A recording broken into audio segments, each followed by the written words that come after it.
J-Mac, it's been a really tough pre-Christmas period. Just talk us through the challenges. Yeah, so we started November 5, I think, a while ago now, but the young boys had 2 weeks here and then off to Utah for 3 weeks. Now we've been back for another 2 and it's been solid, but boys have got a lot out of it. Coming back from Utah, you're obviously pretty keen for a break, but how important is that 2-week period heading into Christmas? Yeah, they say it's probably the most important. It's when you get your benefits, a lot of your benefits. So as soon as you get off the plane and arrived on a Saturday morning, Sunday off, and then straight into 2 solid weeks on the track. Did the time trials a couple of days ago. How did that feel? Did your body feel better?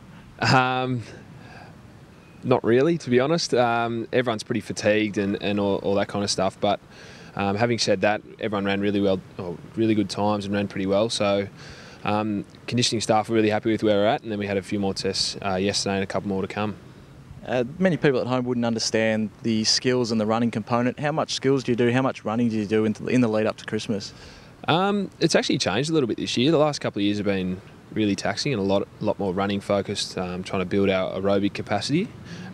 This year they've changed it a bit more to more of the game sense, what we call game sense, and that sort of stuff at training, which is a lot more enjoyable for us with the balls. But after most sessions, we're doing probably half an hour, 45 minutes of just a solid running block on top of the 2.5 hour session as well. So it's not easy.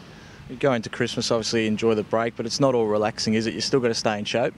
Yeah, well, we haven't got our programs just yet, but yeah, if I'm going to have a guess, I reckon it'll probably be most days we'll have stuff on, weights, IP, running, bit of footy skills as well. So you don't want to lose everything you've gained over the last sort of 6 or 7 weeks. So still training pretty hard. You yourself, you've grown into a bit of a leadership role. You enjoying that? It's not really something that I've really focused that much on. It's just sort of come about, and a few people have mentioned it. But for me, it's just about, well, first and foremost is to work on my footy, and I know exactly what I need to improve on. And for me, it's good we've got John Donoghue on this year, which is going to help me a lot with my tackling and that sort of stuff that I know I need to drill down on and to take my game to the next level, and the rest will just take care of itself. You look to have really found your niche in the side. How important has it been those few years that you've been at the club?